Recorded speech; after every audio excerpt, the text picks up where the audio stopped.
Good morning. I'd like to bring the K-12 Education Subcommittee to order. Madam Clerk, you may take the roll.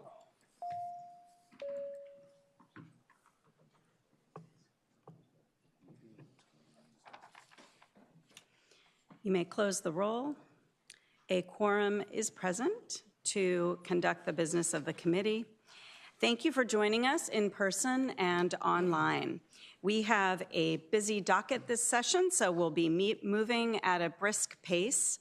We ask that you keep your testimony to less than 1 minute and address any comments to the chair, and please exercise decorum and respect for our members. First, we will take testimony in person in favor. Then we will move to in-person opposed. This will be followed by online to hear in-person testimony in favor and then against. Once again, please keep comments to less than 1 minute, and please turn on your camera if you are testifying online, per the rules of the House of Delegates. You can also submit written comments using hodspeak.house.virginia.gov. The advantage of those written comments is they actually do follow the bills through the entire process, so I do recommend that. That being said, without objection, let's get started. The first bill we have on the docket has been requested by the patron to go by for the day, and that's HB 1604 from Delegate Runyon. Is there a motion and a second? So moved. Second.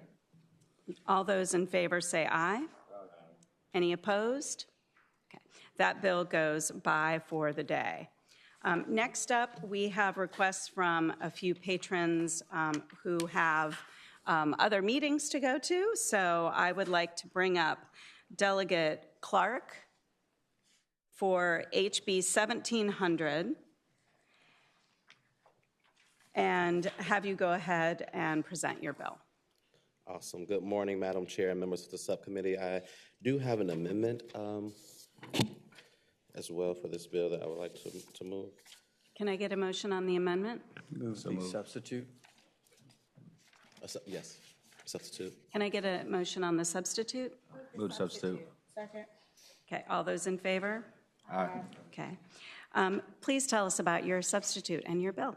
Yes, so the substitute will replace paragraph 3 on line 291 to 296 with the following: will require at least 2 staff members in each school building, one of whom may be a resource officer, to receive appropriate training in the use of bleeding control kits. So we changed that to at least 2 staff members in each school building versus every school board employee. So this bill is brought to us today because it's necessary to stop the bleed in our schools. It's the #1 cause, and it is preventable. It's a preventable death and injury, and it's the leading cause of death for people under 45 and adolescents in the U.S. It incorporates many measures used by the Stop the Bleed campaign, which is administered by the American College of Surgeons. The ASC provides free of charge training sessions to teach these techniques to stop stop or slow the bleeding in the case of an emergency. These sessions typically last no longer than 90 minutes and include a formal presentation followed by a hands-on practice of applying direct pressure, packing a wound, and using a tourniquet to stop bleeding. Although it will be ideal for first responders to be the one giving this first aid, the average time for the first responders to arrive to an emergency is about 7 to 10 minutes. However, the average time for someone to bleed out after an experience of serious trauma is about 3 to 5 minutes. So we want to make sure that we can have these tourniquets in the schools to save lives, and I urge the members to support this bill. Thank you. Do we have any questions for the patron from members of the committee? Delegate Coiner. Madam Chair, I guess my first question is, I did CPR and first aid training every 2 years, and it's included as part of first aid training, and I thought we had CPR and first aid in our schools. So is the patron aware of if this is already the first aid, it's already included as a portion of that? As the tourniquets in the school systems, what was brought to my knowledge that the tourniquets was not in there and the training was not being given, but it may be more information that I wasn't aware of. Madam Chair, Yes. I guess another question, are there already schools that, again, I was under the impression through first aid this was already being taught and done. Are there schools that are doing this specific type of training that you're bringing forward?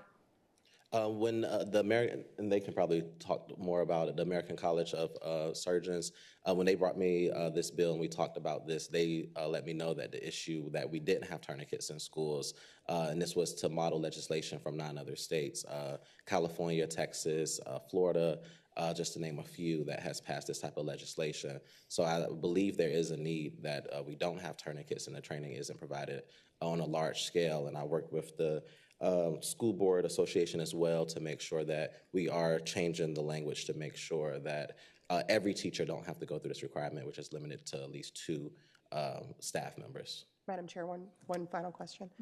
I guess I'm just wondering, is there a specific situation or have we seen this happening? I haven't heard of any issues with this, with the current trainings we already have. Is there something particular that happened in schools? Not that I know of. I just know, sadly, we have seen an uptick of school shootings, school violence, things that's happened in our schools. And we just want to make sure that we have every tool available and resource in our schools to stop the bleed if someone is stabbed, if someone is shot, or if any accidents happen in the school. Thank you. Delegate Cherry. Thank you, Madam Chair. And it may have been addressed in the amendment. I'm not seeing it, but I guess I have the question. Delegate, you said that it requires 2 people to be trained, but the verbiage says requires all school board employees who are reasonably expected to encounter a situation to be trained. So I'm going to go ahead and start my mantra here in the first bill of the first day. How many more training things are we going to add to teaching staff that they continue to add and add and add? And I know last year we had a myriad of bills that kept adding to teacher training, not what they were teaching in the classroom, but to ancillary duties. And so my concern with that is it 2 or is it requires all? It just requires 2. So in the substituted version, you will see it requires at least just a minimum of 2 staff members in each school, and 1 can be a resource officer, so that way we're not straining it all just on the teachers. Thank you for that response. Any other questions from members of the committee? Hearing none, we will move to in-person testimony in favor of this bill. Come on up.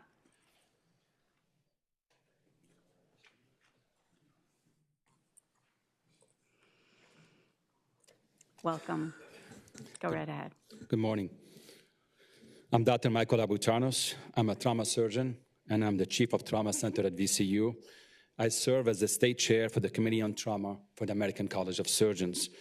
I want to first of all thank Delegate Clark for introducing this bill and the subcommittee for the privilege of the floor. I have more than 20 years history as trauma surgeon here across the street with more than 1,200 trauma calls at night taking care of injured patients, including kids and teenagers with severe bleeding and life-threatening injuries. I'm able to do that because the kids get to me alive. I and my team cannot save anyone in our trauma center if they're not saved in the street or in the schools first at the site where they're injured. As a trauma surgeon, my number 1 enemy is time. Sorry, can I continue? Okay. As I mentioned, as a trauma surgeon, my number 1 enemy is time. The sooner you stop the bleed in someone, the greater the chance we have of saving a life. This is not CPR. This is different from what has been asked before. This is a special type of controlled bleeding. Currently in the U.S. and Virginia, the number 1 cause of preventable death after injury is bleeding. Unfortunately, I have witnessed over and over so many young people who bleed to death by the time they arrive to our trauma center. So we cannot do it alone. We do need your help. I've been involved with Stop the Bleed campaign and in training hundreds of people on how to stop the bleeding and using the controlled kits. We've trained more than 5,000 in Central Virginia already. Our kids are most vulnerable. No one should die from uncontrolled bleeding. Currently, this training does not exist in the schools. Thank you. Thank you so much for your testimony and for joining us today. Do we have anyone else here who would like to speak in favor?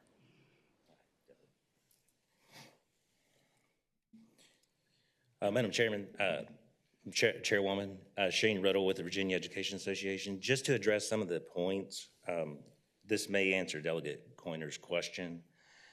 Our research showed that while standard first aid training covers basic wound care, it may not always include like applying pressure, dressings, tourniquets for severe bleeding control.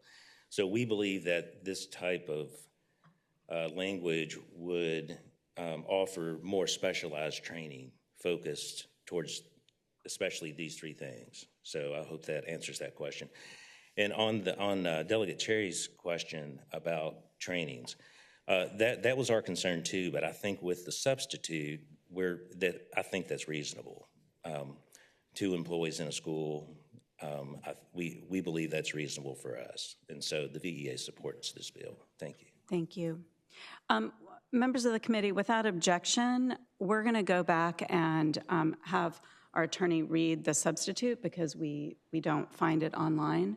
So let's just pause for a moment to do that. Thank you, Madam Chair. So on line 291, after the number 3, just strike all the rest of that line through bleeding on 294. And then in place of that sentence, it would insert requires at least 2 staff members in each school building, one of whom may be a school resource officer, to receive appropriate training in the use of the bleeding control kit, including the proper application of pressure techniques, dressings, bandages, and tourniquets to control and stop bleeding. And I would also make a note that if we do pass this bill, it does need to be sent to appropriations. Now we need to take in-person testimony against the bill. Do we have anyone here to speak against the bill? Okay. Do we have anyone online who wishes to testify on this bill? We have one person. All right. Please turn your camera on and state your name and your organization. And please keep your comments to 1 minute. And maybe let us know up front if you're in favor or against the bill, because we only have one person today. Good morning, Madam Chair and delegates. My name is Greg Nyman. I'm a paramedic and coordinator and lead instructor for a Stop the Bleed program here in Central Virginia. Thank you for the opportunity to speak in favor of House Bill 1700, sponsored by Delegate Clark, which, with appropriate funding, would place bleeding control kits and life-saving training in every public and secondary school in Virginia. I've taught the bleeding control concepts and skills to the lay public in businesses, churches, colleges, and in public and private schools across Virginia through the American College of Surgeons and Department of Homeland Security sponsored Stop the Bleed program. Through our program and the Regional Stop the Bleed Coalition, our instructors have taught students and school staff in the city of Richmond, the counties of Henrico, Hanover, New Kent, and Chesterfield, as well as school nurses from across the Commonwealth. Collectively, we have trained thousands of laypersons in the skills of wound packing and tourniquet placement since 2016 to prepare them for large-scale incidents or even to save the life of one little girl who falls on the playground and suffers a life-threatening injury. These skills and knowledge are invaluable, and providing these kits and training will prepare our school systems to be ready to respond effectively to any major bleeding emergency. I encourage the allocation of all necessary funding and ask all members to vote for House Bill 1700. Thank you. Thank you very much for your testimony. All right, hearing no more testimony, this committee operates by motion. Madam Chair, I'd like to make a motion. Go right ahead. I'd like to move the substitute and report to appropriations. Second. It's been moved and properly seconded to report the bill and send to appropriations. Madam Clerk, you may open the roll. Madam Chair, Yes, Delegate Corner. I'd like to speak to the bill. Yes, go right ahead. You know, my recollection of my school board days came back as I was asking, and it is included in all of the first aid training that's included for everybody that has to do CPR and first aid training. It includes applying pressure, maintaining pressure, how to apply a tourniquet. And I remembered because I actually had to go through the training back then. We all did it when we were on the school board when it was passed and said everybody had to learn how to do it. We went through it as school board members since all of our staff were having to do it. So you know, I speak as probably one of very few people. I actually have, my kids have rare bleeding disorders. And I know that their staff is trained, they play sports and they're active. My concern is this is a redundant policy that we're bringing forward that school divisions are going to have to keep track of 2 employees with particular trainings when it's already being done. So I feel confident our schools are taking care of this. And would encourage the members to not add another burden to trainings for school divisions to have to keep up with. Any other comments before we vote? All right. You may cast your vote on the board.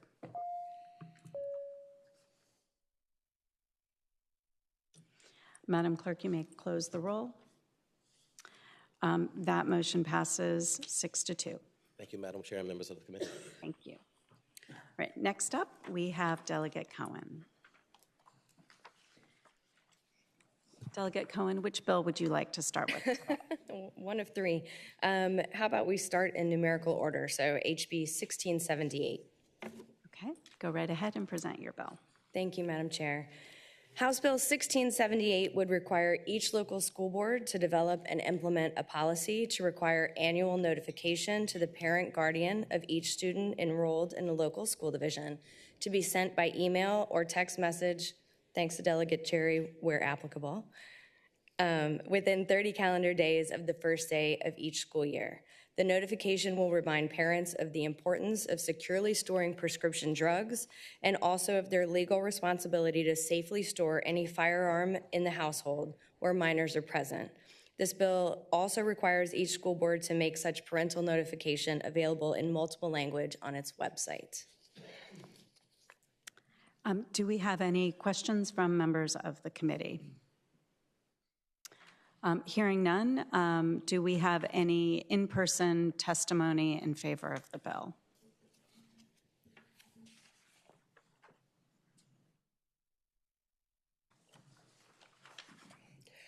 Good morning, Madam Chair and members of the committee.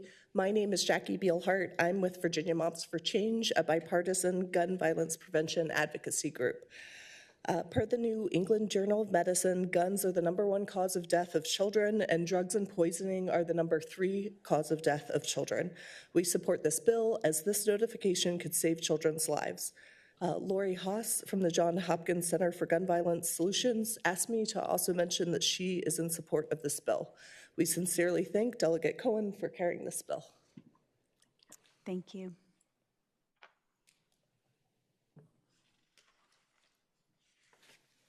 Madam Chair, Shane Riddle with the Virginia Education Association. Our board has taken a position of support for this bill. It's a parental notification bill on two different areas, gun storage and prescription drugs. And so we support this bill. Thank you. Do we have any in-person testimony against the bill? Moving online, do we have any folks to testify online? It seems like we do have one person. Please keep your comments to 1 minute. Tell us your name, what organization you're from, and if you are in favor or against the bill. Good morning, Chair Simons, members of the committee, Lauren Clute with the Virginia PTA. We are in support of this bill. Over 80% of child firearm suicides involve a gun obtained from their own home or a friend or relative that were unsecured. We think this is a common sense, reasonable step to educate and remind families of laws that are already on the books. Thank you. Thank you for your testimony. Any other questions or comments from members of the committee? This committee operates by motion. Madam Chair, I'd like to make a motion. Delegate Askew. I'd like to move to report. Second. It's been properly moved to report and seconded. Madam Clerk, you may open the roll.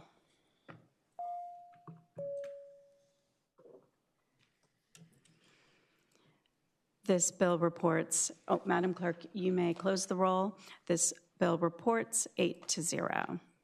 Thank you, Delegate Cohen, and you have more. I do, there's more. I'll wait some. Thank you all so much, and thank you, Madam Chair. Next up is HB 1679, which requires each standards of learning assessment to be made available in the most commonly spoken native language other than English to any English language learner who speaks such language natively. This bill is meant to address the difficulty that language barriers present in capturing the knowledge and understanding that our SOL assessments were intended to evaluate. Texas, Michigan, Pennsylvania, Ohio, and West Virginia are just a few of the over 30 states that offer state assessments in native languages for students with limited English proficiency. It's long overdue that the Commonwealth ensure that we're capturing what content our students have mastered. If they can do it in West Virginia, we can do it in the best Virginia. Too early? Too early. Sorry. Sorry, guys. We've been grateful for the opportunity to work with VDOE, Arlington and Fairfax County Public Schools, and appreciate the support of our chief co-patron, Delegate Lopez. Thank you. Do we have any questions from the committee for Delegate Cohen on this bill? Delegate Coiner. I guess the first question, I know you listed states that have implemented it, but do you have data around the success of EL students and growth in those assessments? Is there data that shows that it's actually moved the needle on their knowledge base? Yeah, there are a couple of reports that are out there. I will say they're 2018 and 2020, so we're a little bit. I think there's definitely been more states that have been added in the last few years, so I'd love to see that. But what they saw in particular in math and science were significant growth. Again, I just want to say this is limited to those English language learners that have not reached proficiency in English, and it is certainly something that is an option. So school teams would be who decided if it was appropriate for these students to be tested in their native language. Follow-up question, Madam Chair. Delegate Coiner. And just to be clear, the other states, they've only done math, no other subject areas, and your bill isn't limited to math? Madam Chair, they have offered them in math, science, social studies, and even some reading and language arts. We left it sort of intentionally vague for DOE to be able to decide what assessments were appropriate to administer in native language. Right now, this bill just calls for the most commonly spoken, which is Spanish in the Commonwealth. So for now, just in Spanish, and leaving it up to VDOE about what particular subjects and grade levels were appropriate. Madam Chair, Thank you. One final question, Madam Chair. Delegate Coiner. Did you look at the WIDA levels and making a determination that, once you're in that, I would argue 4 and above, we should want to see where you actually are in English and not double testing kids. So limiting it, I didn't read it as giving VDOE flexibility. It looked to me like all WIDA levels would have to be given this. So how long does this last? And, would you consider limiting it to the lower WIDA levels? Madam Chair, absolutely. I would very much consider that a friendly amendment if that was something that the delegate would like to offer. I'm also interested in flexibility for our schools. So I'm not sure if we could do an amendment right now to increase flexibility, or maybe we should take this by for the day so that we can make sure that's clear in the bill. Absolutely. I'm happy for whatever the will of the committee is. Chair Rasool. Madam Chair, may I suggest that we hear testimony first from everyone, so that way we just hear all perspectives, and then at the end, we certainly can take it by for the day if that's the will of the subcommittee. Yeah, very good. Okay, thank you. Let's move to testimony then. Do we have people here in favor of the bill who'd like to testify?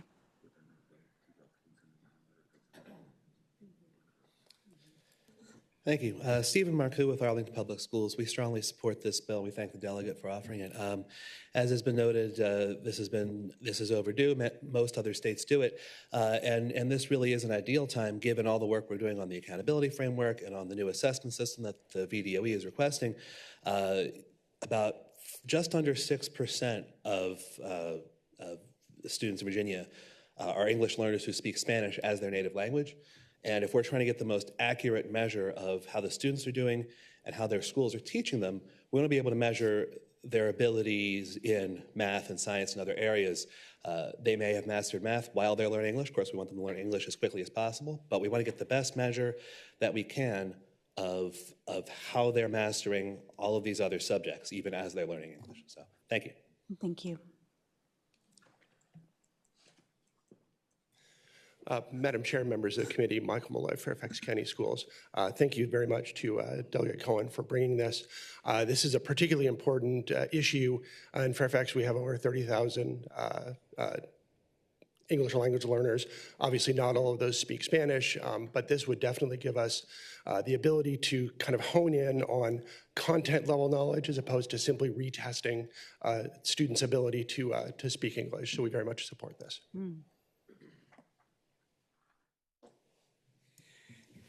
Madam Chair, Tom Smith, the Superintendent's Association.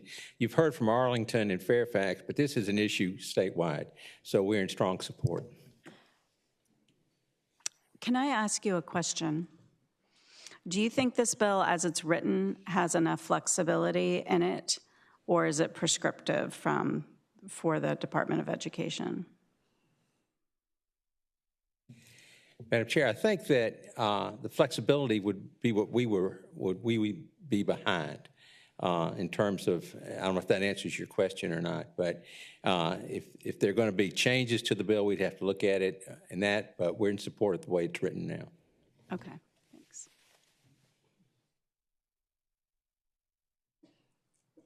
Good morning. My name is Levi Gore, and I'm with the Commonwealth Institute. I'm speaking here because the Virginia Coalition for Immigrant Rights, which is a 50-member statewide coalition, is in support of this bill, and we stand with our coalition partners. And speaking for TCI, there is good research showing that for students with the lowest levels of English proficiency, as well as students in dual language immersion programs who may be getting instruction in Spanish, for those students, it makes a lot of sense to have native language assessments so we can tell how well students are learning math and science rather than just their English language abilities. Thank you.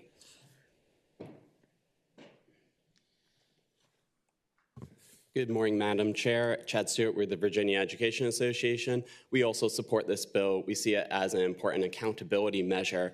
Too many times, students with very low English proficiency are just written off as unlikely to pass our SOL tests, and native language tests would ensure that we are measuring them, at least in some form, in terms of the content that they learn during the year. So we see it as an important accountability measure to incentivize and drive improvement and growth in our students. Thank you.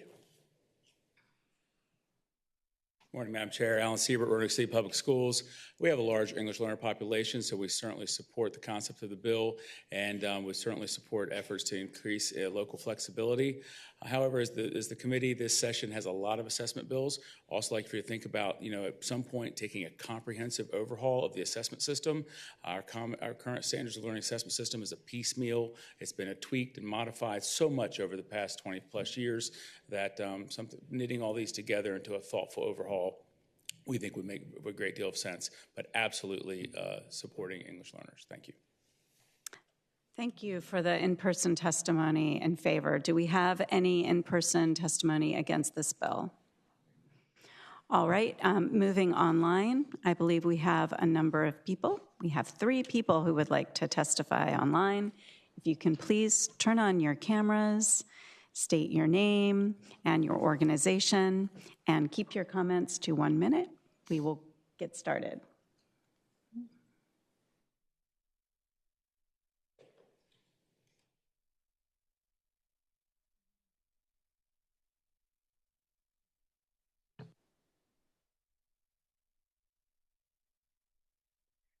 Good morning, Madam Chair and delegates. My name is Jorge Figueredo, Executive Director of EduFuturo, and a member of the Virginia Coalition for Immigrant Rights, a nonprofit organization.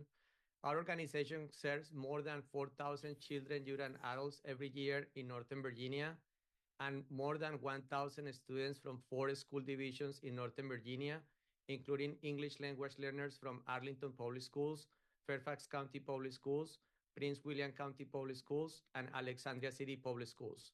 We support Delegate Cohen's HB 1679 bill, which will allow SOL testing in a student's native language. As an English language learner myself, I know it takes 4 to 7 years to achieve full language proficiency, and we strongly support HB 1679. Thank you. Thank you. Do we have any other online testimony? There we go. Go right ahead, sir. Good morning. My name is Todd Truitt, a parent of 2 Arlington Public School students, and I'm a Democratic education volunteer writer for the public policy blog Bacon's Rebellion.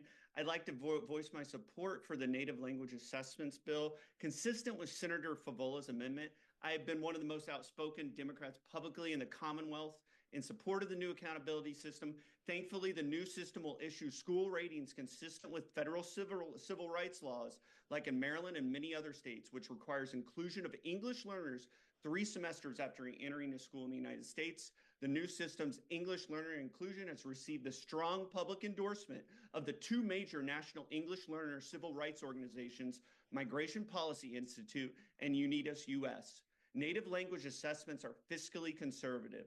The new accountability system will result in the reallocation of billions of public dollars, as we'll finally have a system to accurately identify schools needing support.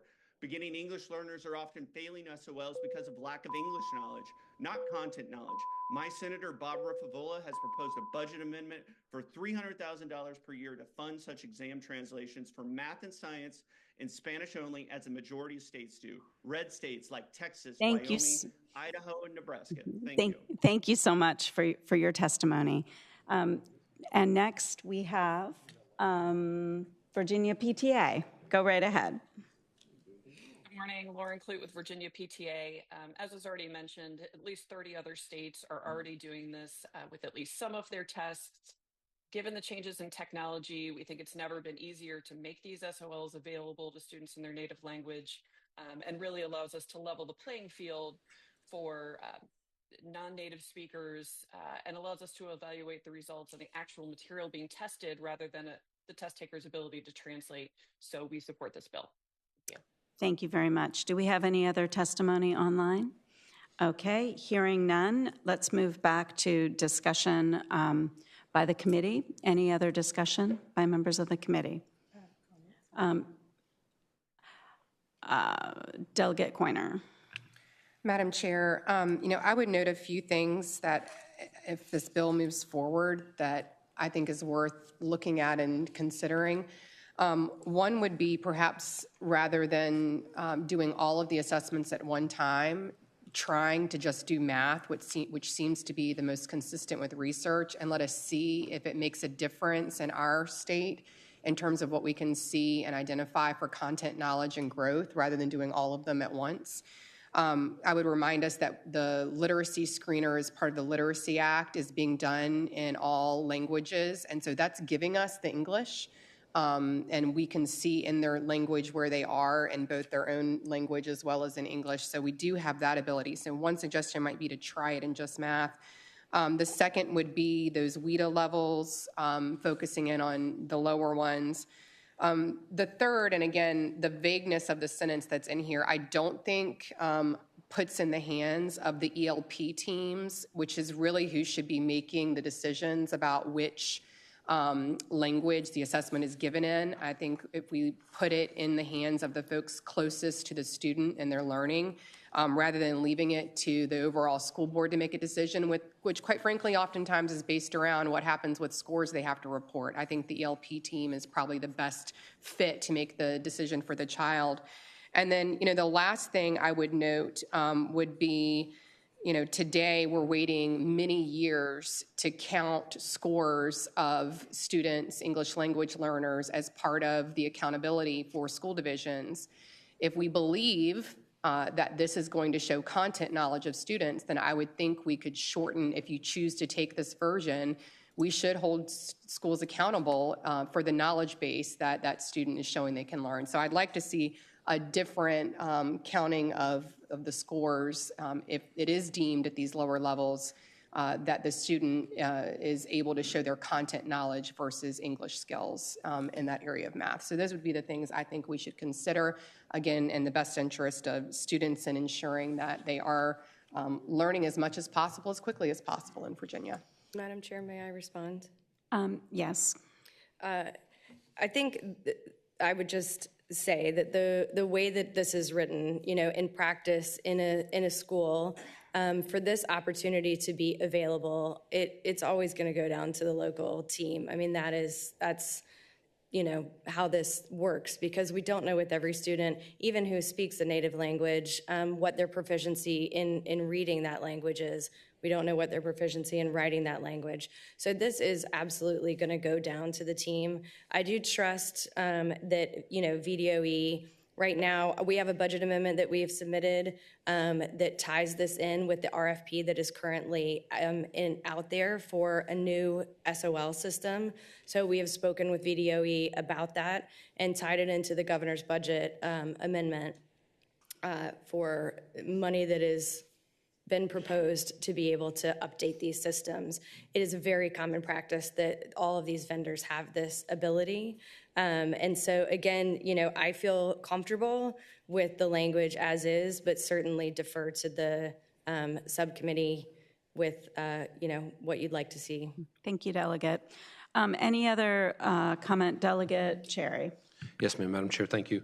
I hear what you're saying about the trust, but when you leave it wide open that any assessment at any time can be given in any language, there's some pause for that in my mind.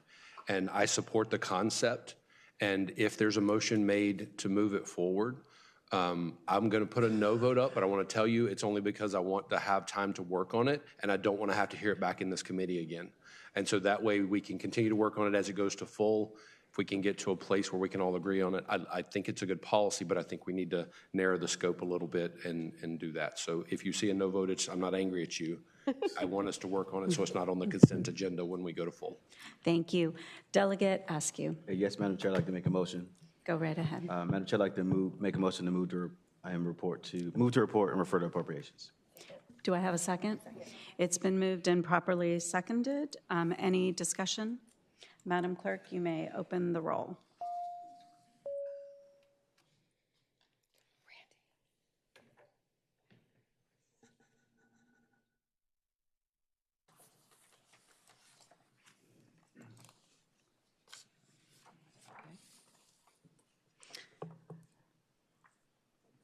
Okay. Madam Clerk, you may close the roll. That bill reports 6-2.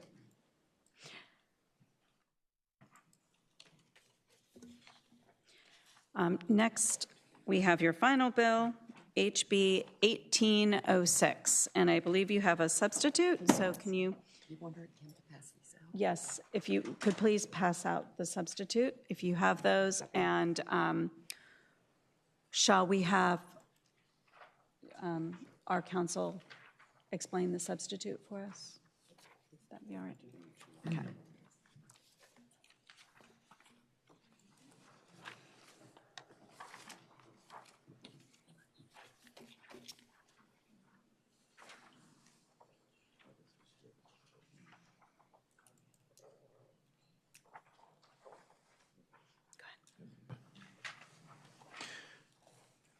Thank you, Madam Chair. Yeah, the substitute, it's fairly similar to the original. It does contain an exception on line 15 of the substitute that says that this won't apply to students who have been placed in private day or residential school settings pursuant to the IEP process. And then it has some language on lines 16 to 18 to make clear that this would all go through the IEP team at the meeting at which the parent is present and consents to the implementation of the IEP. And finally, it has a new subsection B that requires the department to provide guidance on incorporating these emergency protocols into IEPs for students with disabilities. Thank you very much. Back to you, Delegate Cohen. Would you like to tell us about your bill? I would first like to ask the committee to move the substitute. Can I have a motion? It's been moved and properly second. All those in favor say aye. Aye. Okay, we have the substitute properly before us. Thank you, Madam Chair. HB 1806 would require each individualized education program, IEP, implemented for a public school student with a disability to contain a section addressing individualized accommodations and supports for the student during emergency evacuations and situations as appropriate and identified by the IEP team at its next convened meeting. It also requires the department to provide guidance to local school divisions on how to support IEP teams for the consideration of specific supports required for students with disabilities. Guidance would be provided to Section 504 committees as well to use as determined appropriate. This bill takes a partnership approach. Both the school IEP team and the parents or guardians can propose considerations in the IEP meeting, which would live in the considerations section of the IEP. This bill was brought to us from a group of students, parents, and teachers who knew that safety plans and preparedness are integral to many students successfully navigating school. As you will hear from them today, having a student left unprepared without a plan in an emergency can have dire consequences. We appreciate VDOE for helping us carefully craft this legislation in a way meant to least burden our teachers and staff, but also fully support our students with disabilities. Thank you very much. Any questions from members of the committee? Madam Chair. Delegate Cherry. One question about the substitute that installs an exemption for private day or residential school settings. If this is a safety protocol for a disabled person being able to get out of a building, why would we not want to include it in those scenarios? Delegate Cohen, would you like to respond? Yes, Madam Chair. We decided to make that exemption after speaking with some private days who, because of the level of need for their students there, are constantly adapting their safety and security plans.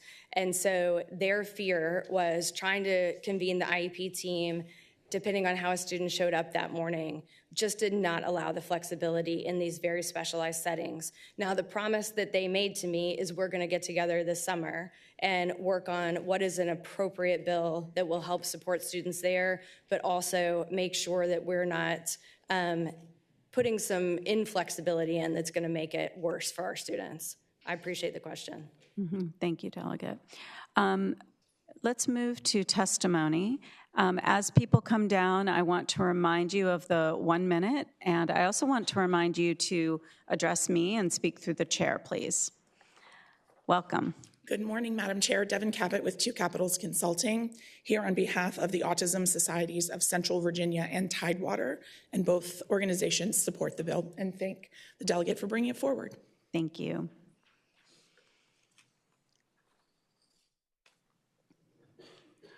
Good morning, Chair and Committee. My name is Maureen Hollowell, and I'm representing the Virginia Association of Centers for Independent Living. The safety of students is obviously a concern to everyone. Students with disabilities are often confused. They are in multiple classrooms during a school day, making it difficult for all teachers to understand what their needs may be, and this bill will address those issues. Students with disabilities and educators who could be faced with any number of emergencies during a school day with no warning will find this helpful to have this information ahead of time. It'd be a part of the individualized education program so that it's a written document and not just something that those who were at the meeting heard about. It's important that the accommodations, training, and awareness that this bill would bring forward be addressed by the IEP team, but it also be consented to by both the parent and the school division. Thank you. Thank you.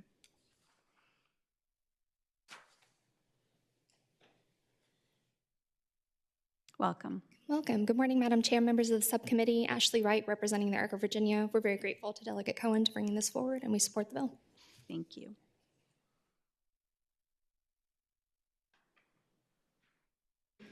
Good morning, Madam Chair, members of the committee. My name is Mike Asip. I'm with the Virginia Council of Administrators of Special Education, who serve and administer special education services across the Commonwealth. I want to thank Delegate Cohen for being an advocate for the safety of our children with disabilities. Those emergency situations can trigger challenges for students that we know.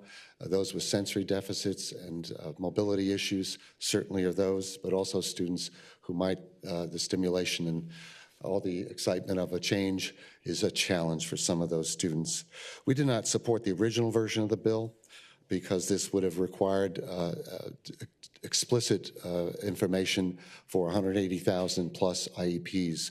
What the consideration can do is say the IEP team will look at this and we'll look at for every child and then individualize it, truly individualize it per the student's needs. So we do support the amended version, and adding a general statement that is considered by the IB team is important for us to do. Thank you. Thank you. Any in-person comment against the bill? All right, moving to online. Do we have comments? We have 6 people online. So as we bring you all up, I'll remind you of our 1-minute limit, and please state your name and your organization. And let's get started with Teresa. Good morning. Thank you, Madam Chair. I'm Teresa Champion with the Virginia Autism Project, and I had a son with a diagnosis of autism and had an IEP. The Virginia Autism Project supports House Bill 1806, and we'd like to thank Delegate Cohen for sponsoring this bill. As everyone has said, these emergencies affect students with special needs disproportionately. They have lack of communication issues, they have sensory issues, they have mobility issues, and asking the team to proactively plan before the emergency, prioritize their safety. This is all something that should be done. Putting it in the IEP, which is the definitive document for supporting that student. I think everyone would support that. And thank you so much, and appreciate the opportunity to speak on this bill. Thank you. Next up, we'll have Mr. Campbell. Thank you. Good morning, Madam Chair. My name is Alex Campbell, and while I am a student with a disability in the Commonwealth of Virginia, I'm here as the Board Secretary of the ARC of Virginia to speak on behalf of our Board of Directors in support of this bill that ensures that students are no longer forgotten in cases with in students with disabilities in cases of emergency. We know that this bill will enhance student safety, promote preparedness, and safeguard the rights of students. This bill in no way further burdens our teachers. In fact, it provides clarity to educators by creating additional guidelines and direction for students with disabilities in these cases. And additionally, this bill in no way threatens family engagement, as parents are obviously required to sign off on the IEP. And lastly, everyone's favorite, this bill does not need to go to appropriations, zero fiscal impact. Students, teachers, and safety will benefit from this bill, and we hope you support it. We're appreciative of the subcommittee's time and the patrons' continued advocacy for people with disabilities. Thank you. Thank you. Next, we'll hear from Jess. Hi, good morning, Chair. Thank you for having me. My name is Jessica Hubbard, and I have lived in Fairfax for the last 15 years. I am here today because of my daughter, Ainsley, in favor of House Bill 1806. Ainsley is 9 years old and in 4th grade in a Fairfax County public school. She has a rare genetic condition and multiple disabilities. I have spent most of my career in emergency management, and I have seen firsthand how emergencies and disasters disproportionately impact people with disabilities. Past experience, research, lived experience of people with disabilities have shown us that emergency preparedness and response efforts, including evacuation plans and emergency communications, may not always meet the needs of people with disabilities. I support House Bill 1806, and I know that it will include the needs of children with disabilities like my daughter Ainsley in their school's emergency response plan. Thank you for your time and consideration today. Thank you. Moving on to John. Good morning, Madam Chair. My name is John Smino with the Disability Law Center of Virginia, Virginia's Protection and Advocacy Agency. And we thank Delegate Cohen for effort here to ensure that the unique individualized needs of students with disabilities are adequately accommodated during crises and during emergencies in our schools. And for that reason, we support the bill. Thank you. Casey. Thank you, and good morning, Madam Chair and members of the committee. My name is Casey Bisson, and I fully support House Bill 1806. As a special educator and former general educator, my #1 priority is the safety of all of my students. If there is a way to include emergency procedures in this legal document, like Maryland did, for instance, in 2017 with House Bill 1061, teachers and parents alike would be at ease knowing that there is a plan in place for situations that require emergency and evacuation plans, especially knowing that it would be consistent with the same verbiage given a move within the state. There is so much work to be done as a teacher in general, but simple preventative work to ensure that students have a plan that could save their lives is the center of our work. Please work to pass House Bill 1806 so that all students can feel protected knowing that in the event of an emergency, they too will be safe. Thank you. Thank you so much. Kira. Good morning, Madam Chair and members of the committee. I am speaking in support of HB 1806. My name is Kira Tiller, and I'm a disabled student with an IEP and the Executive Director of Disabled Disruptors. Throughout my life, I faced the consequences of a lack of emergency preparedness. As a student with epilepsy, I have always feared fire drills because the flashing alarm lights are a trigger for my seizures. For years, my school told me that a plan for my safety didn't belong in my IEP. Instead, they had me avoid fire drills altogether, leaving me to pray that a real fire would never happen. The thought was terrifying, knowing I could be left to die in a fire. It felt like my safety was optional. It felt like I mattered less than other students.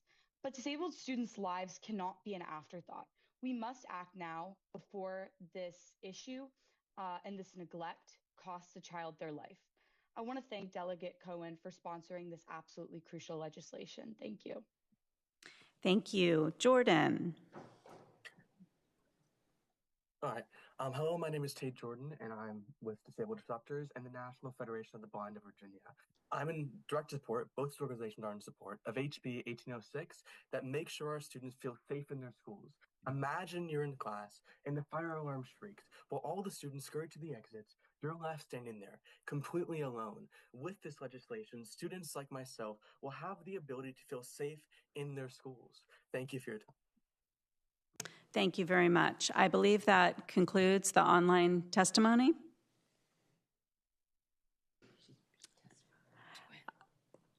Moving back to any discussion by members of the committee. Any questions? All right, this committee operates by motion. Delegate Cousins. Thank you, Madam Chair. I'd like to move to report with the substitute. It's been moved and properly seconded that we report this bill with substitute. Madam Clerk, you may open the roll.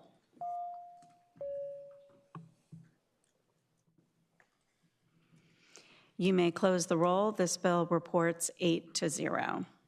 Thank you. Very much. All right. Delegate Helmer has been very patient. Let's bring him up. Delegate Helmer, you have HB 1656. Would you like to tell us about your bill? Thank you, Madam Chair, members of the subcommittee. With the increase of NIL at the college level and the increased money in NCAA sports, we're seeing a bit of an effect moving down into high school sports that has manifested itself, particularly in my district, but elsewhere as well, in terms of folks seeking compensation for recruiting and other things. We've also seen the use of homelessness claims of homelessness by coaches to help bring kids onto a team. This doesn't speak badly on the kids. It does speak badly on the coaches. The goal of HB 1656 is simply to prohibit these practices. Thank you. Moving to any discussion by members of the committee? Hearing none, we'll move to testimony. Do we have any in-person testimony in favor of the bill? Any in-person testimony against the bill? Do we have any folks online who are interested in testifying in this bill? All right, moving back to the committee. This committee operates by motion. I'd like to move to report. Second. It's been moved and properly seconded to report HB 1656. Madam Clerk, you may open the roll.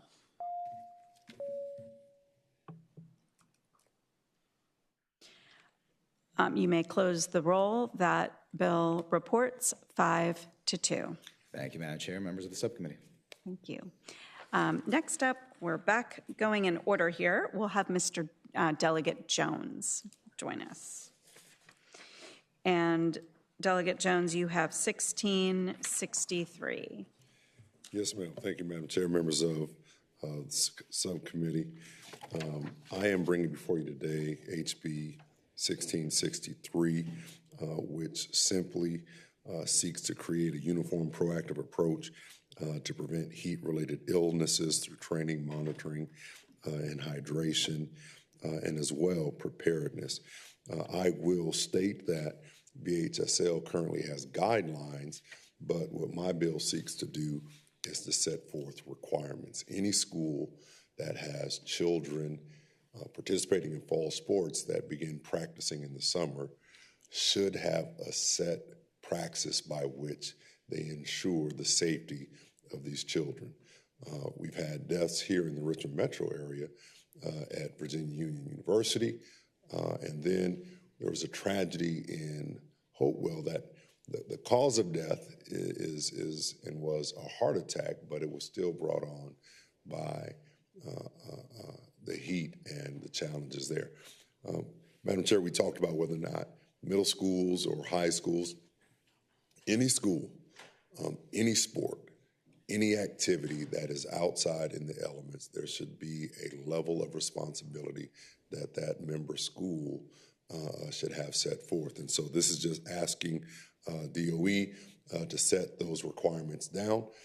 As well, there's no fiscal impact to this particular paper, but each school, what they would have to do, you're talking about less than $500. They can get a trash can filled with ice and water, and that is a way in which they can control an individual that is suffering from some heat illness related symptoms. And so they can go to Southern States and get some for $200. They can get a wet globe for $200-300. But again, to spend less than $500 to ensure that no child is injured as a result to heat-related illnesses is minor. Thank you, Madam Chair. Thank you. Do we have any questions for the patron from members of the committee? Delegate Cherry. Madam Chair, I would ask the delegate, how is this substantively different than Senate Bill 161 that was passed out in 2022 that VDOE already has guidelines, that were reviewed in 2024? How is this different than that? And what, it seems unnecessary because it seems as though we already have this. Well, I'll look at that specifically, but again, if we're talking about the requirement to ensure that you have cold tubs and things like that on site, I'll pull this if it's there. But what we're seeing right now, I attend practices. Right. I'm in my district, and I know I don't see these things there. So I'll check and see if that requirement is there. If you're able to say that requirement is there, again, I will allow this to fall by. But what I've seen, and again, there's individuals here to testify today, they feel as if, and I'm pretty sure, as if there are not enough guidelines and guardrails to ensure the safety of our student athletes.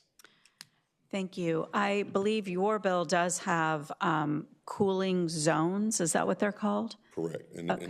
and what that would do, it ensures that staff knows this is the place that we take this individual that is experiencing these heat-related illness symptoms. And so, again, it is a shaded spot. It is a cold tub. It is towels and things of that nature to ensure that these individuals, these student athletes are safe. And so, again, Delegate Cherry, we're local guys. We don't want to put more on, but we still want to ensure the safety of. Okay. Delegate Askew. Madam Chair, I believe the attorney has pulled up the code from the previous bill that the delegate mentioned. Okay. Council, would you like to tell us if there are some differences? Yeah, thank you, Madam Chair. Yeah, so that the Senator Hashim's bill from 2022 did require DOE to take a look at this. They did come up with some guidelines. Yeah, I would just echo what has just been said, that what's in Delegate Jones's bill now is a little bit more specific, and I think the key difference is that it actually does require school boards to have their own local policies on prevention and management of heat-related illness. Thank you. Well, let's go to testimony so we can learn a little more about the bill. Those who would like to speak in favor, please come forward. Good morning. Hey, good morning, Madam Chair. My name is Mike Puglia. I'm a certified athletic trainer. I'm working here in the state of Virginia. I'm representing the Virginia Athletic Trainers Association. Exertional heat stroke is the #1 leading cause of preventable death to student athletes in this country. What we want to ensure is that the blueprint that the state has right now, where we have some guidelines in place, is required of our school divisions to put these policies and procedures in place. We know that if you monitor the weather appropriately with wet bulb globe temperature, that you have policies in place for work-rest ratios, and that you have a cooling area on site to do cool first, transport second, that we can 100% prevent these deaths from happening, and then we can prevent these deaths from happening, period. This should not be happening in our schools and to our student athletes, and so we are in support of this bill. Thank you. Thank you. Good morning, Madam Chair. Chad Stewart from the Virginia Education Association. We see this bill as a reasonable next step for ensuring student safety, and we think these guidelines are reasonable to implement, especially with VDOE guidelines already in place, and we thank the patron for bringing the bill.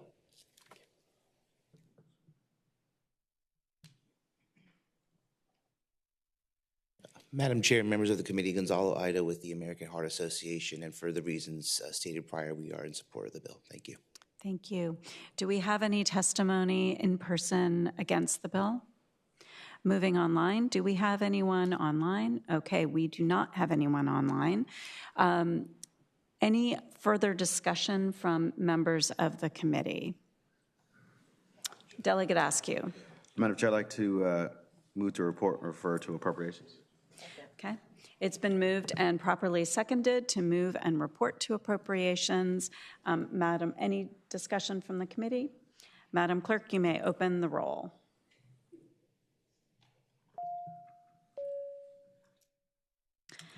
You may close the roll. That bill reports 7-0. Thank you. Madam Chair. Thank you, members of the committee. Delegate Amy Loffer, come on up. You have HB 1674. Yes, good morning, Madam Chair and members of the committee. This bill was brought to me by the Virginia Association of Colleges and Teacher Educators, which is a 36-member institution. And I do have a substitute for the bill, if I think Mr. Brimmer may have that. Are members finding the substitute online? Yep. Okay, the substitute is posted. Would you like to tell us about the substitute? Yes, I would love to tell you about the substitute. It's going to be, first of all, let me tell you about the bill. This is a bill that is pursuant to Virginia law. Virginia professional education programs are required to obtain and maintain national accreditation from the Council for the Accreditation of Educator Preparation. In addition, seeking accreditation from CAEP, school counseling and school psychology programs also seek accreditation through National Council of Accreditation of Counseling and Related Educational Programs and the National Association of School Psychologists. So school psychologists and school counselors are getting many different accreditation programs. So this legislation seeks to ask that we actually take away the Council for the Accreditation of Educator Preparation away from that accreditation. Does this make sense? All right. It's a lot of accreditations going on. So basically, the CAEP is duplicative. And we are the only state that requires all of these accreditations. The VDOE is okay with us taking away the CAEP requirement because of the other accreditation programs for school counselors and school psychologists only. Okay, let's Delegate Askew. Madam Chair, I'd like to move the substitute. Okay, the substitute has been moved and properly seconded. All those in favor, say aye. Aye. All right, the substitute is before us. So is this bill about the education programs at universities? So this is about the accreditation programs that are required for educators, but they're also requiring this with school counselors and school psychologists. And I do have a member in the audience here that is an expert at this issue. But I do want to just remind you that VDOE has said that this requirement could be waived, but it has to be done legislatively. Okay, any other discussion from members of the committee? All right, let's hear from our experts Joe. in favor who can tell us a little more about this bill. Come on up.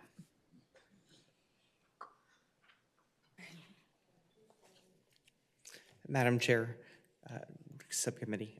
Good morning. My name is Joel Hanel, and I represent the Virginia Association of Colleges and Teacher Educators. I also serve as an accreditation manager for the University of Virginia, doing this work in the field and collaborate with many of my peers on similar work at other institutions.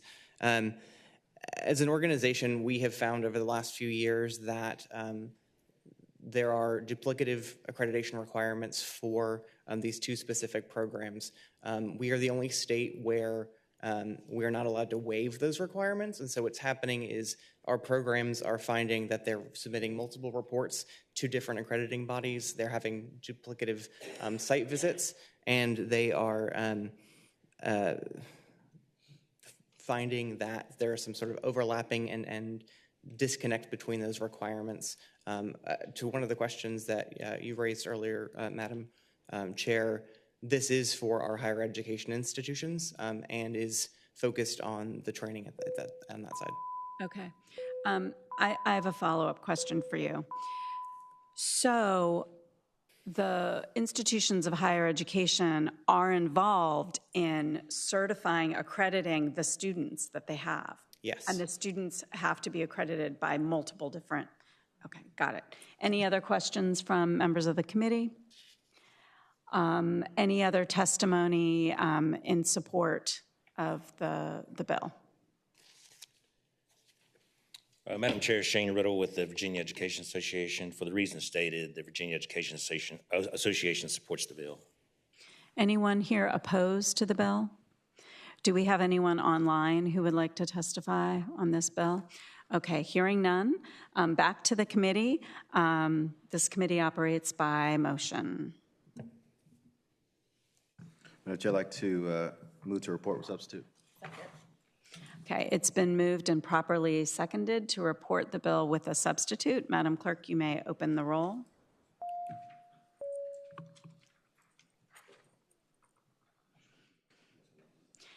You may close the roll. This bill passes 7-1.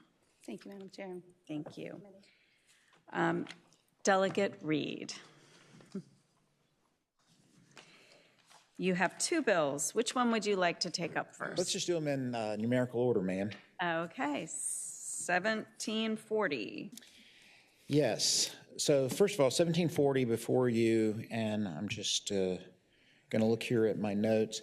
So 1740 is a bill that would add the Randolph-Macon Academy in Front Royal, Virginia to a list of existing institutions across the Commonwealth that are allowed to be part of the Virginia militia unorganized so that they can then have their staff, administrators, and instructors to be able to wear uniforms. Going back as far as 1892, Randolph-Macon Academy has existed as one of the military schools in Virginia, much like Massanutten and Fishburne, which are also identified in here. What happened, though, is in 1978, and I actually went to Randolph-Macon Academy as a young child going into freshman year in high school, is that they were then transitioning into the Air Force Junior ROTC program, which then allowed them to be able to give their staff and instructors a military uniform and a grade. Then recently this year, what ended up happening was Air Force Junior ROTC decided that they were going to pull back from supporting boarding schools, which then left the high school, left Randolph-Macon Academy without the ability to have their staff and members wear uniforms. So what this does is this then adds them to this list, as I identified, that includes VMI, Virginia Women's Institute for Leadership at Mary Baldwin, Fishburne, Massanutten, and the Virginia Tech Corps of Cadets adds Randolph-Macon Academy to that group of schools that would then be allowed to be able to have their staff members to be given military grades and to wear uniforms. Thank you. Any discussion from members of the committee? All right. Do we have any in-person testimony in favor of this bill? Come right on up.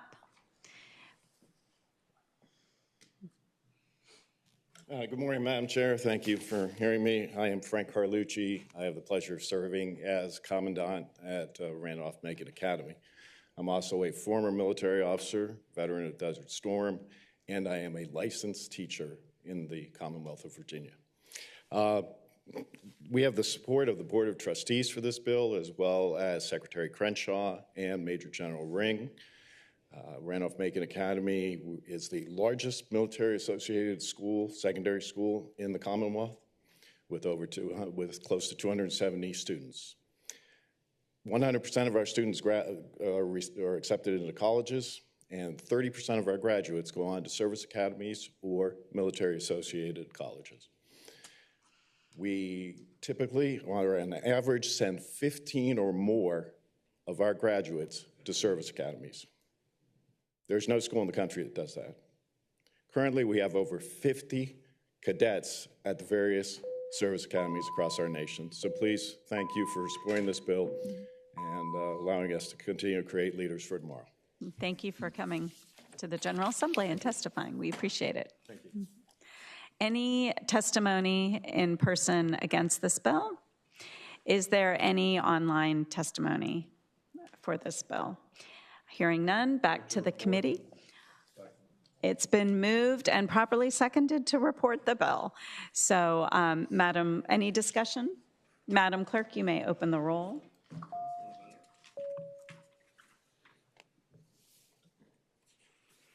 Okay, you may close the roll. That bill reports 8-0. Thank you, Delegate Reed. You have one more bill, I know. Thank you, Madam Chair, and thank you, members of the subcommittee. So in the second bill, which is 1818, there are some line amendments that I would like to draw to your attention, and I believe that the attorney has already posted those online. So if I can bring, and what I'd like to do, Madam Chair, is I'd like to just walk you through the line amendments, explain the reason why these were changed, and then I'll go back and actually speak to the piece of legislation as a whole. That works. So on line 121, what we have done is we have struck the subsection A, which said that the entity needed to be headquartered in the Commonwealth. And the reason for that is that we want to be sure that we're not in any way putting businesses in Virginia at a disadvantage, at a competitive disadvantage, by restricting them from being able to do business in other states. Because if we do this with businesses wanting to do business here in Virginia, then other states will do the same thing to Virginia businesses. So this was taken out for that reason. As we are responsible for establishing procurement guidelines, one of the reasons why I originally put in that in section B, which would now be A, that it would be 10 years of experience providing similar type of service, it was to make sure that we had a thorough past performance. With discussion with other entities, it's indicated that 5 years, changing this from 10 to 5 years, would be sufficient past performance as we were providing procurement guidelines. And then the third item is down in number 123, changing the small business category from 100 employees to 250. And the purpose behind that is 250 employees is still considered a small business by many standards, and this just opens up the aperture a little bit so that there would be an opportunity to have other businesses, both external to Virginia as well as internal to Virginia, being able to compete for this business in the event that the subcommittee decides to move this forward and that it is approved by appropriations. So those are the amendments, Madam Chair, and if you want, I can wait for you to make your motion on that, and then I can move on to the rest of the legislation. Can I get a motion on these amendments?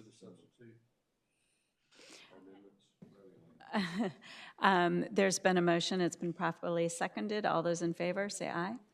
Aye. Okay. The amendments are properly before us. Why don't you give us one more overview of the bill and what you're trying to do. Yes, Madam Chair. So House Bill 1818, we have an existing, underneath Virginia Department of Education, we have an existing program called the School Security Equipment Grant Program. This past year, that program allocated $12 million to over 96 school divisions for them to be able to institute different school security programs. What this does, instead of creating any additional bureaucracy, this adds an additional tool to the toolbox for specific grants that would provide for artificial intelligence enhanced cameras to be able to identify guns in and around a school environment. And so this is wherever there is currently a camera today in a school system. So even if we had SROs everywhere, they can't be everywhere. And we know that historically there are often times that doors are left unlocked or something has gone awry. So what this does is this enables all of the cameras that currently exist to be able to be AI enabled and enhanced to be able to identify weapons. And I'd been asked a question earlier, what does this do about identifying individuals, people of color? This is about identifying hardware. So this is about making a distinction between a pistol or a rifle and a broomstick, and then being able to provide cueing to people in law enforcement and in the school that something has been detected that would then be able to be notified to law enforcement to basically shorten that response time and be able to provide effectively eyes on everywhere where there is an existing school camera that would not otherwise be possible without having human individuals everywhere in the school system. So that's the basic gist of the legislation, Madam Chair. Okay, thank you. Any questions from members of the committee? Delegate Cherry. Thank you, Madam Chair. I would ask the delegate, it doesn't appear to, but I want to ask the question. If someone's already using this software, is that impacting their current contract with another vendor?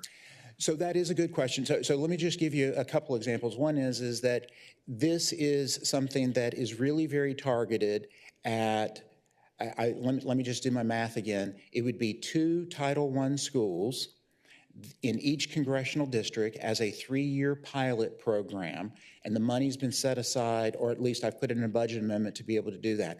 And since it is a grant program, then what it would mean is that if someone is already doing this, I would imagine that when they applied for the grant and it's being reviewed by the Virginia Department of Education, they would probably say, you're already doing this, so therefore we're going to be targeting schools that are not doing it. But I didn't want to get into that degree of specificity in the grant review process. Thank you. Do we have anyone here to testify in favor of this legislation?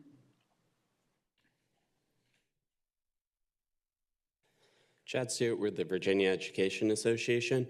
We think that this is a thoughtful approach and very reasonable to start with a pilot project for this new technology, and we are hopeful that shows promise for keeping students and staff more safe in schools. Thank you. Thank you. Any other testimony in favor or against the bill? Moving online, do we have any online testimony? Okay. So it appears we have one person who may be trying to connect with us online. I would remind our online folks to turn on your cameras and keep your comments to less than a minute. State your name and your organization. Do we have anyone turning up online? Okay, hearing none, we will move back to the committee members. Any discussion from the committee? I have a question. Yes, Delegate Coiner. Madam Chair, I have a question about the bill. Yes, go right ahead. Trying to, when you look at the criteria for priority for the pilot being at least one Title I school, being two, it looks like 2 Title I schools in each congressional district. I didn't know if you considered instead tying it to congressional districts and Title I schools, but overlaying our areas within the state that have had the highest gun violence that's taking place that we've been tracking as the Commonwealth to see if that makes more sense in terms of a priority list. Delegate So, Madam Chair and Delegate Coiner, that's a really good point because, again, I was trying to figure out how to be able to make this something that would be applicable across the entire Commonwealth as opposed to just jurisdictions that have the ability to be able to actually write good grant requests. And so that was the reason for that. And then I chose Title I. At one point in time during the legislation, I had in there Title I schools with, in each of the 11 congressional districts with a preponderance of evidence that there was gun-related violence in the area. And it was recommended by somebody to take that out because that became too difficult to define. So, I mean, if the committee wants to or has more knowledge on that and would like to see that added back in, I'm willing to accept that as an amendment. Any other discussion from members of the committee? Okay, this committee operates by motion. Move to report with substitute or with amendments. It's been, and I believe this does need to go to appropriations. Move to report with amendments and refer to appropriations. It's been moved and properly seconded. Madam Clerk, you may open the rolls.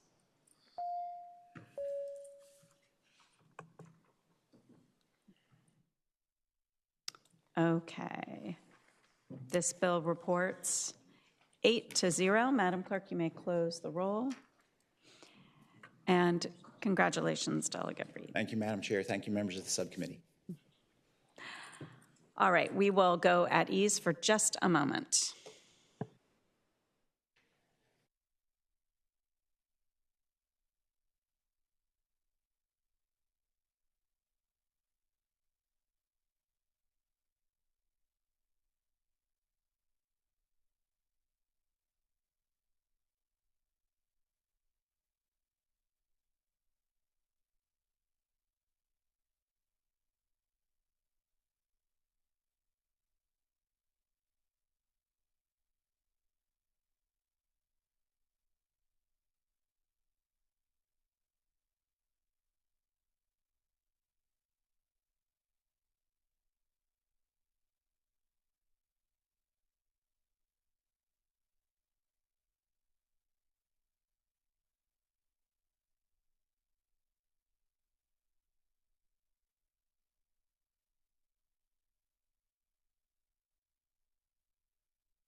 Next up, we have our Chair Simons.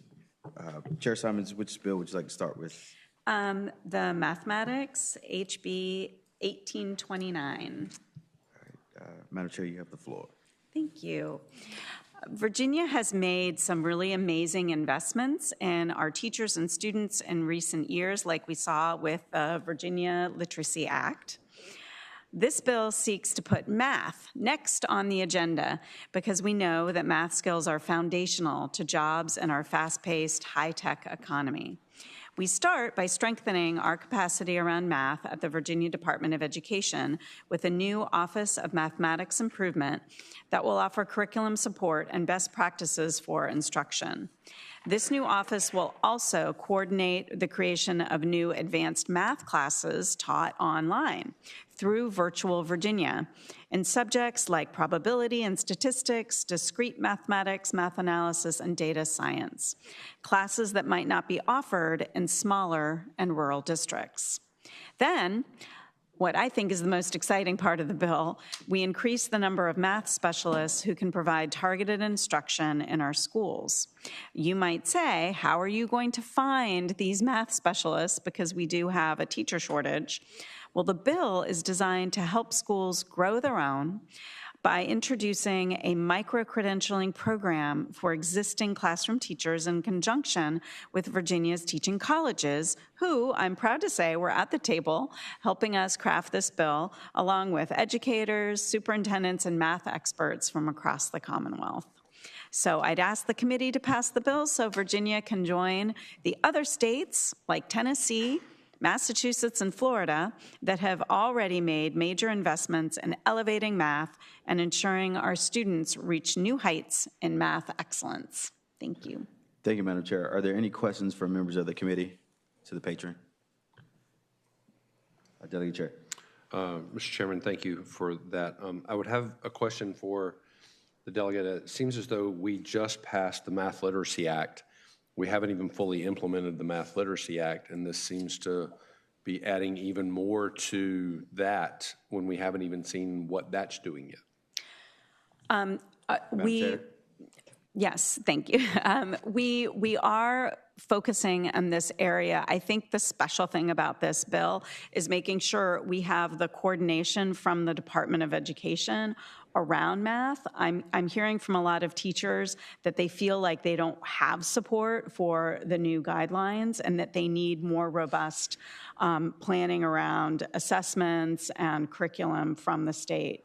So I do think that teachers need this kind of investment, and I know it will be a heavy lift. It will be a big investment. Any additional questions from members of the committee? All right, we will now take anyone in favor to speak to the bill. As a reminder, you have 2 minutes.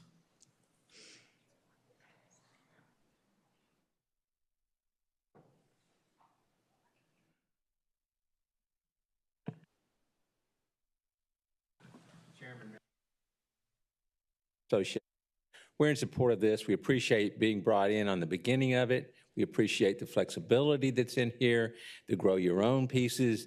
There are a number of things that we gave input on that were included in this bill, and we appreciate the patron for bringing it forward. Thank you, Tom.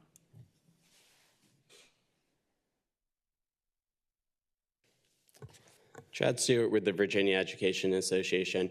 We also very much appreciate the thoughtful approach to this bill. We certainly see it as very much needed. While reading scores on average have recovered for most students for SOL pass rates in the state, we are still very far behind on mathematics pass rates, and something surely needs to be done. And the gradual approach of this bill of scaling up to add capacity at VDOE, of developing advisory committees, we don't have a science of math, necessarily a unifying theory in math, but we have a lot of different approaches depending on grade level and also subject area. And putting together advisory committees at the elementary, middle, and high school is a thoughtful approach for kind of guiding this entire bill over time and slowly implementing the parts. We also see it as driving advanced mathematics, especially in incentivizing and providing resources for the growth and development of taking Algebra 1 and geometry at the middle school level, and then furthermore, getting to advanced math course offerings at the high school level, and also leveling up our counselors to make sure that they can provide families and students with important information about their mathematics pathways and what it could lead to in terms of their career and after school. So it's a comprehensive bill, it's thoughtful, it's implemented over time, and it allows us to scale up in this state to make sure we have all the experts at the table for advising in the development and implementation. So we appreciate the patron for bringing the bill. Thank you. Thank you. Good morning, Madam Chairman, members of the committee. Pat Finneran, Newport News Public Schools, and we want to thank Delegate Simons for bringing this forward and for working with all the different groups around the table on this. We're very excited about this being allowing us to target our efforts, especially through some of the grants. The Grow Your Own program is great. And I want to just, looked up our math scores in Virginia, and we're doing better in some, but 25% of our school divisions have either not increased math scores in the past year or declined. So there is still a real need for this, and we appreciate this comprehensive approach. So thank you. Thank you. Is there anyone in the room that's like to speak against the bill today?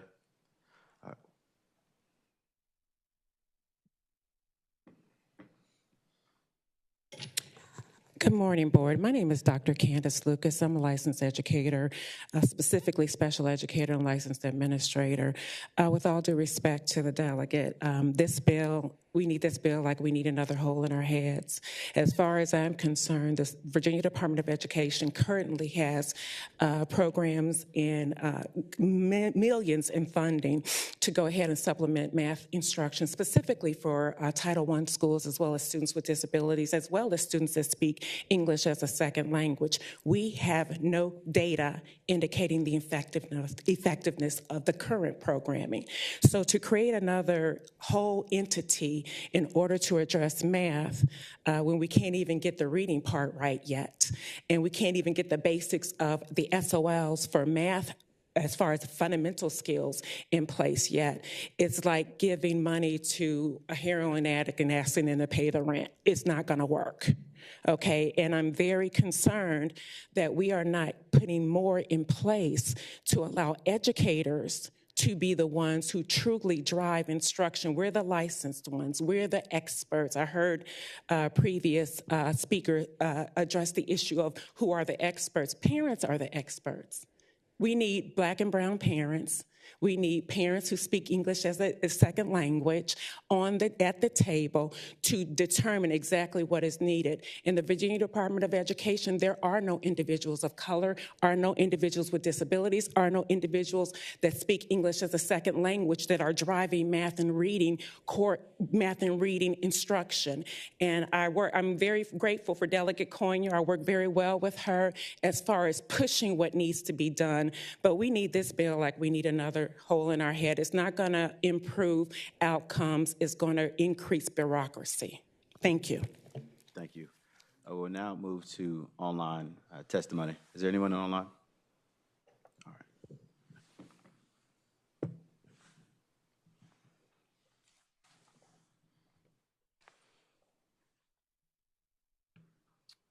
I'll start with Lauren. Good morning, again, Madam Chair, members of the committee. Virginia PTA does support this bill. We think the increased focus on math in this area of opportunity for improvement is important, and we particularly like the professional development and the increased credentialing opportunities this would provide for teachers.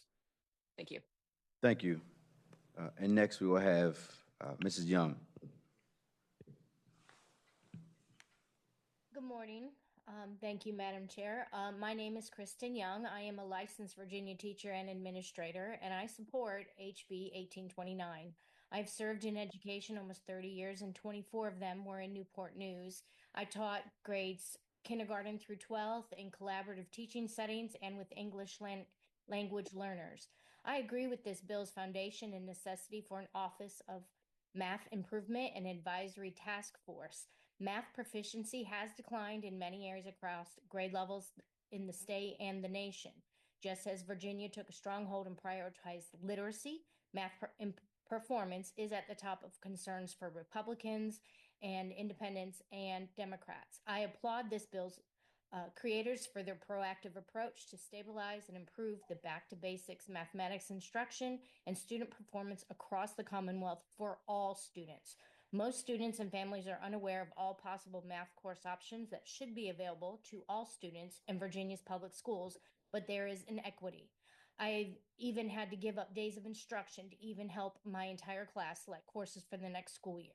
Counselor training would fortify appropriate course selections and learning pathways that best fit students' career goals, protected math coach and specialist positions with grant-funded teaching endorsements would secure Virginia's public educators as a leading force in our nation's urgency of mathematics performance beyond initiatives like the Numeracy Act in Alabama.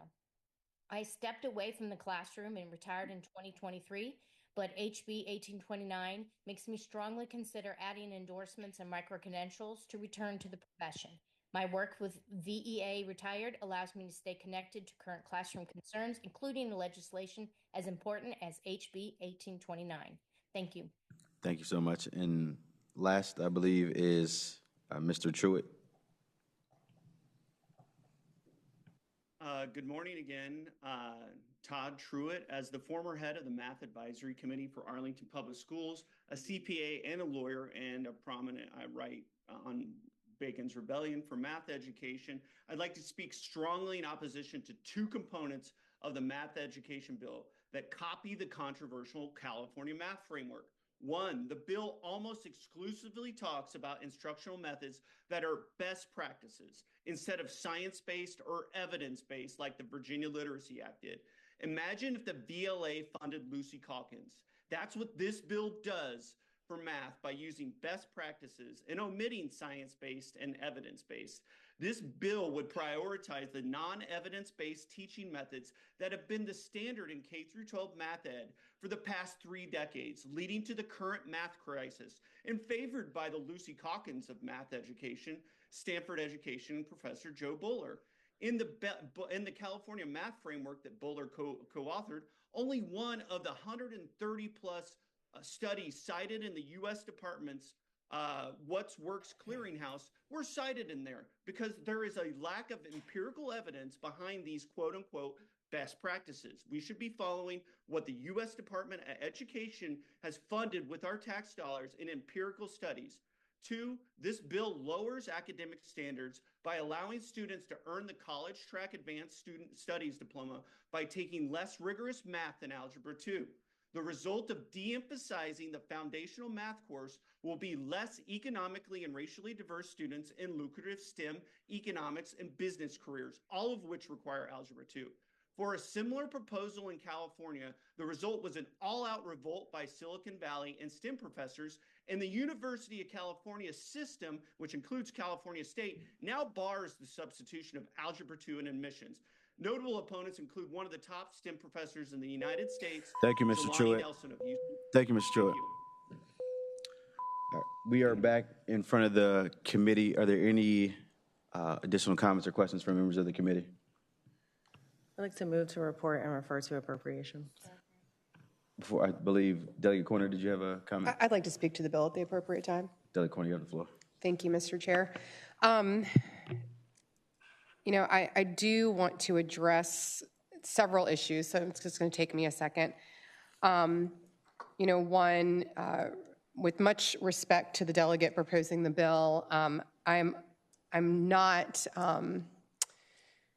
would not compare it at all to the Virginia Literacy Act. So the fact that that was made in the comments, I just want to make sure that it's clear.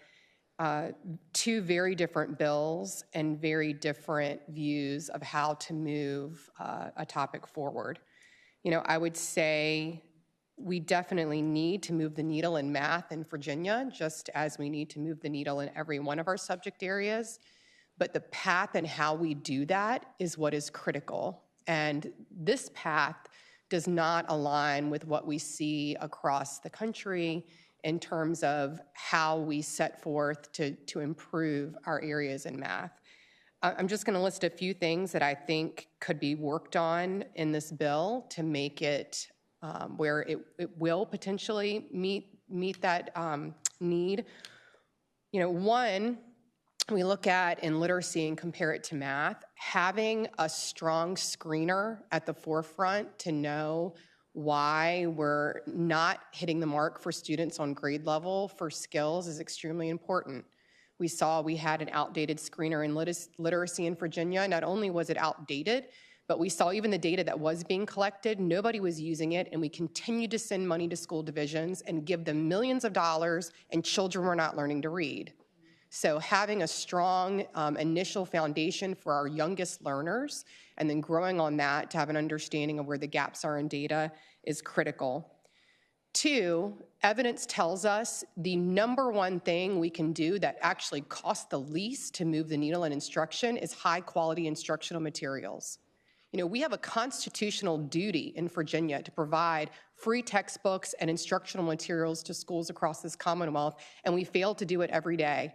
And what we've left is for school divisions to take the funds that they receive and convert to teachers creating their own lesson plans. What we really need to focus on is giving teachers in schools foundational, high-quality materials that teachers can then build off of, and they're not spending hours and hours building their own curriculum, that they don't have backgrounds in those evidence-based curriculum. And salespeople sell our schools a bill of goods on materials that are not evidence-based. They just sound good. And people are making millions of dollars off of our children not learning.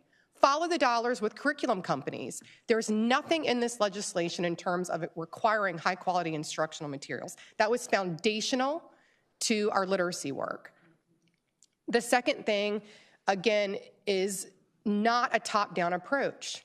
We do not need an entire department at the Virginia Department of Education. We need coaches actually out in our regions bringing consistent professional development to all of our general education teachers. I can't tell you a classroom teacher that says, give me more people working in the Department of Education in Virginia. And It also needs foundations, and our colleges, and we're requiring them to change the way they are preparing our educators to come out into our classrooms. We need to enforce that with the funding dollars that we're sending to our colleges and universities. We have a requirement in the Literacy Act that our colleges and universities change the way they're preparing teachers to teach reading, and no one is enforcing it, so they're not doing it. And then our school divisions are having to retrain brand new teachers, which is leading to problems of keeping those new teachers because they are frustrated that they went to school to teach children how to learn, and they show up on day one and they are not prepared. And then they struggle because they're not seeing kids learn what they want, which is reading and math. So again, not included in this bill. So, when we look at math specialists, I'm in support of them in our schools, but not to be leaders in teaching core classroom instruction. They should be there to support our teachers who are new and their training, and our kids who are struggling in math. We need to ensure that our core classroom teachers are the leaders in instruction in our schools, and we give them every tool in their toolbox to do that. Thank you, Mr. Chair. Madam Chair. I think one of the most important things when we're trying to move boulders in the education system is to really listen to teachers to find out what they need. And part of this bill is a response from teachers feeling that they don't have support. We had a conference with the Hunt Institute, and the biggest thing that one of the school principals asked me for was more math specialists to be in the classroom to help some of the English language learners and students with disabilities who are having trouble with math. I also heard from teachers that they feel that they've got new curriculum coming down on math with no support from the Department of Education on what's going to be included in the SOL test, no curriculum guidance. So, I do agree that we need to take the state creating more materials and curriculum seriously. We do need to take a critical eye to textbooks. That actually could be something that we could do moving forward to improve the bill. But I think that there is a role for the Department of Education in supporting our everyday teachers. So I would just conclude by saying I think this is a really important step in the right direction. We can't stand still. We have to demand improvements in mathematics instruction, especially post-pandemic, knowing that the learning loss in math was some of the worst learning loss we had. So thank you, Mr. Chair. Thank you, Madam Chair. This committee operates by motion. Yeah, we have a motion. Motion on the table. And seconded. Madam Clerk, can you open the roll?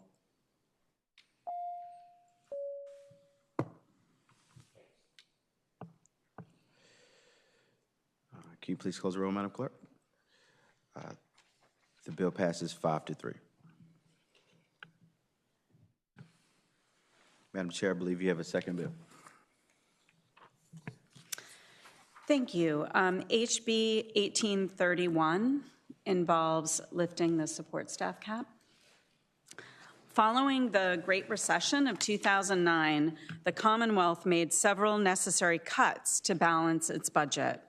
While the state economy has since recovered many of these cost-saving changes that were made to the K-12 funding formula remain in place and do not reflect the true cost of educating our children and no longer have a good rationale. It's high time these changes be undone. The bill before you makes several changes to the calculation of SOQ funding for local school divisions calculated by the Department of Education and essentially lifts the dreaded support staff cap imposed on schools during the Great Recession. The bill requires the Department of Education to calculate support costs more accurately based on actual school division spending and includes critical employee benefits like retirement, health care, and leave payouts in the funding formula.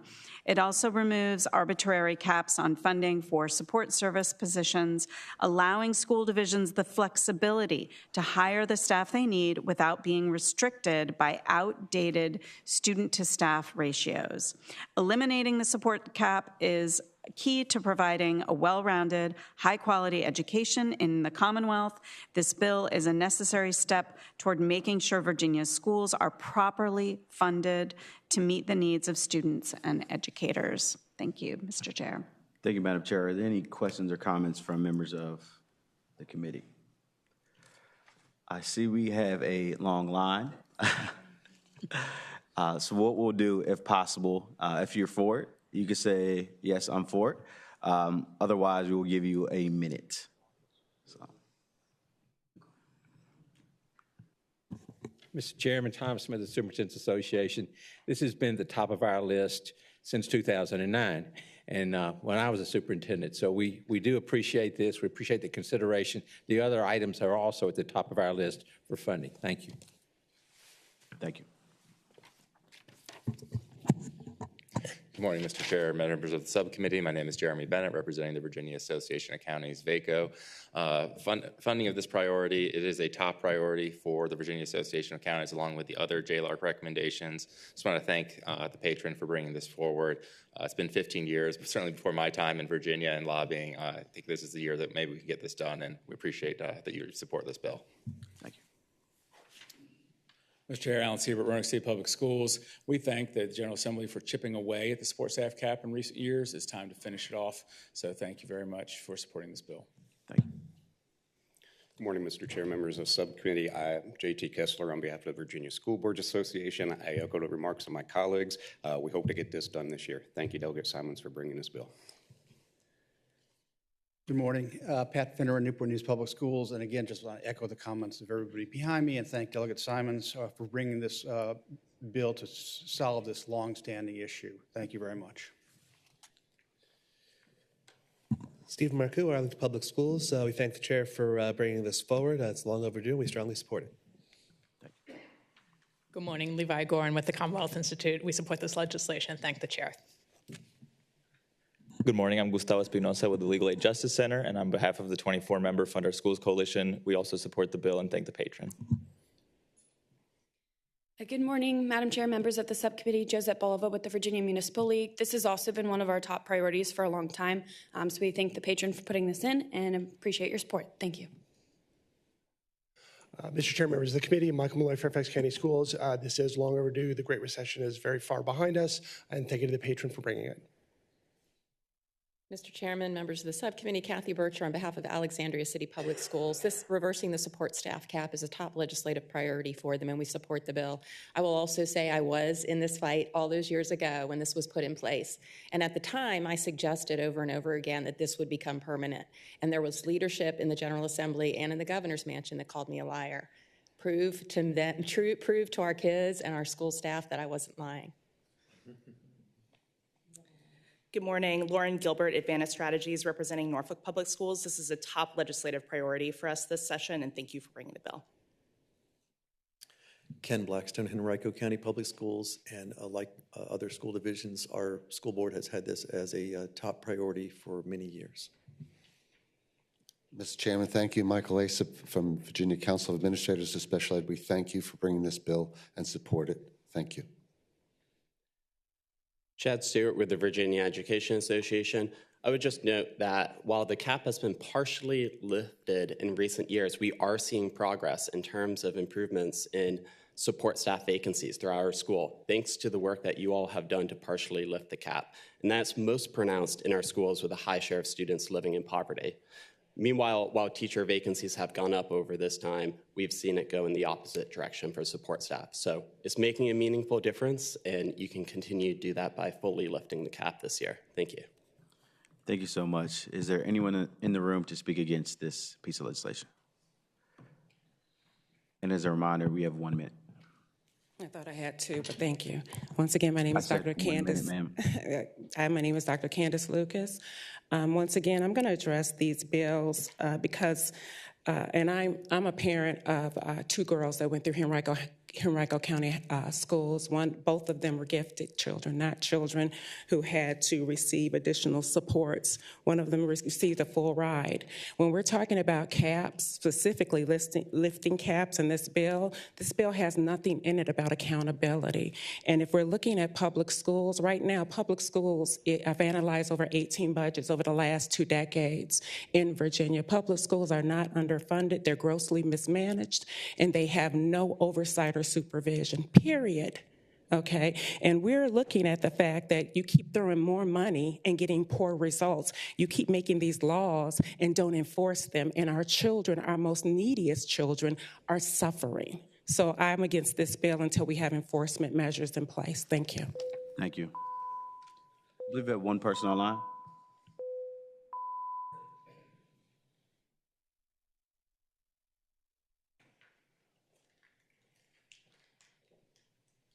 Hi, good morning again. Lauren Clute from the Virginia PTA. I'll just echo the comments that have already been said and just, say an entire generation of school kids have gone through the public school system at this point, operating under these restrictions. The recession is over. We look forward to moving on and not having this at the top of our priority list going forward. Thank you. Thank you so much. We are back in front of the committee. Delegate Chair. Speaking to the bill, Mr. Chairman. You have the floor. As much as I have heard for the time that I've been here and the time that I was on City Council before I got here, this is a major obstacle to school funding. However, that being said, there's a lot of things that are an obstacle in today's day and age to school funding. And I know there's at least 2 commissions that are out there working on the school funding model to make it better and to do things differently. And I think in this case, this may be a little premature in terms of chipping around the edges of school funding instead of looking at the overall picture of what it takes to fund the school systems, where it's working, where it's not, and how do we make it fair and equitable for everyone. So with that, I would say I would think this bill's maybe a little premature in terms of the overarching desire within the Commonwealth to redo the entire school funding formula. Thank you, Mr. Chairman.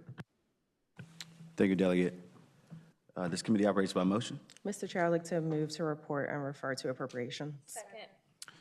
The motion has been, there's been a motion to move to a report. Madam Clerk, can you please open the roll?